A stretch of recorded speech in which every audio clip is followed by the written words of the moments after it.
बारे में आप लोगों को बता देता हूं ताकि क्या होता है कि आप लोगों को भी कोई उलझन ना हो। आप ये समझने की कोशिश कीजिए, अभी जो अपने बच्चे पढ़ रहे हैं ये एकेडमिक ईयर 2023-24 में पढ़ रहे हैं। 23 से शुरू हुआ एडमिशन, 24 अभी मार्च अप्रैल में उनका एग्जाम होगा, उसके बाद मई जून में उनका रिजल्ट लगेगा। और अभी जो हमने पुस्तक का वितरण, शैक्षणिक साहित्य का वितरण जो किया बच्चों को, ये जो बच्चे थे 2022-23 में जो पढ़े थे, उनके बाद उनका जो रिजल्ट आया, उस रिजल्ट के आधार पे हमने जनवरी 2024 में एक कार्यक्रम किया।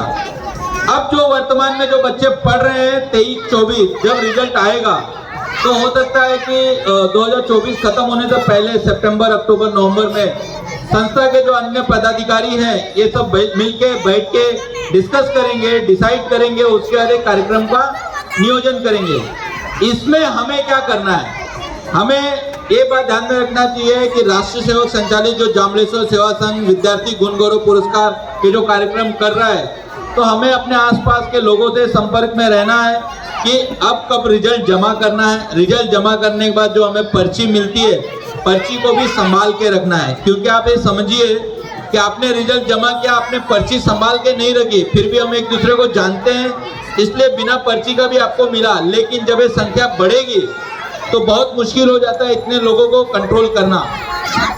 साथ ही साथ में ये जो कार्यक्रम होता है, आप ये सोचेंगे कि ये जो बच्चे लोग हैं ये लोग ने किया, सही बात है, लेकिन आप ये सोचोगे जो खर्चा होता है, खर्चा कहाँ से आता है, तो आपको यकीन नहीं होगा। ये जो बच्चे हैं ना, कुछ साल पहले इनको भी यहाँ पे पारितोषिक मिलता था।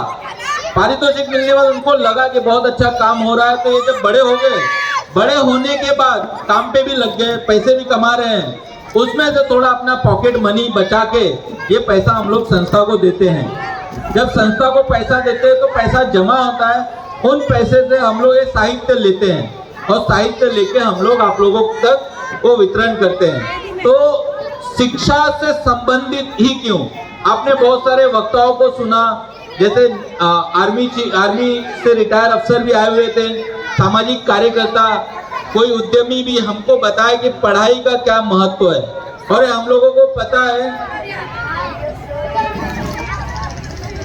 पता है कि बिना पढ़ाई के कुछ होता नहीं है।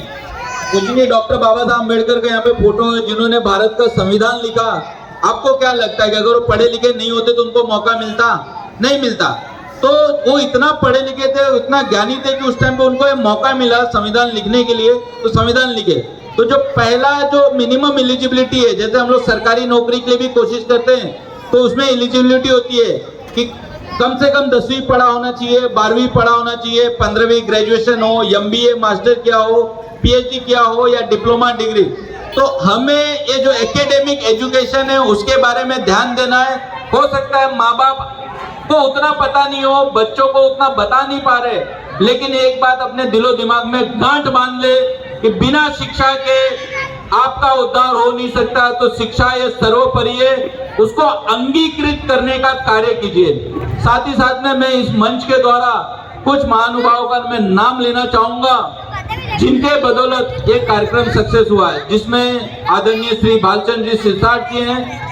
उनसे संपर्क किया, किसी कारणवश वो अभी अनुपस्थित हुए, मतलब उपस्थित नहीं रह पाए। साथ ही साथ में कैप्टन स्वामीनाथन, जिनका हर बरस यहाँ पे सहयोग होता है। स्थानीय पुलिस चौकी है, जिनको पता है कि यहाँ पे कार्यक्रम होता है, वो जल्द से जल्द हमको NOC भी दे देते। मुंबई ट्रैफिक पुलिस, बृहन मुंबई महानगर पालिका एन वार्ड, और हम सबके लाड़के ऐसे श्री अशोक राय जी। साथ ही साथ में ये जो अनन्य जितने यहाँ पे कार्यकर्ता, अभिभावक, समाजसेवी, माता बहने, ये जो बच्चों के साथ यहाँ पे उपस्थित है, आप सभी लोगों का भी धन्यवाद देना चाहूंगा। साथ ही साथ में 1-2 मिनट का मौन व्रत होगा, उसके बाद राष्ट्रगीत होगा, और उसके बाद एक कार्यक्रम की समाप्ति की घोषणा करता हूं मैं। 2 मिनट मौन व्रत इसलिए कि कोविड हमें पता है, कोविड के कालखंड में कई लोगों का, शायद वो हमारे चित परिचित के नहीं होंगे, उनका देहांत हुआ है। गुरु नानक नगर में ही कईयों का देहांत हुआ है। तो हाल ही में अभी एक बच्चे का भी है, मेरे को नाम याद नहीं आ रहा है, उसका नाम दिया गया, उस बच्चे का भी बीमारी के चलते देहांत हो गया। तो सारे आत्माओं को, पुण्यात्माओं को शांति मिले, उसके लिए मैं चाहूंगा सभी लोग खड़े हो जाए अपनी अपनी जगह पे। 2 मिनट का व्रत करेंगे, मौन व्रत करेंगे, ताकि उनकी आत्मा को शांति मिले। और उसके बाद राजगीत होगा। राजगीत होने के बाद ये कार्यक्रम की समाप्ति होगी।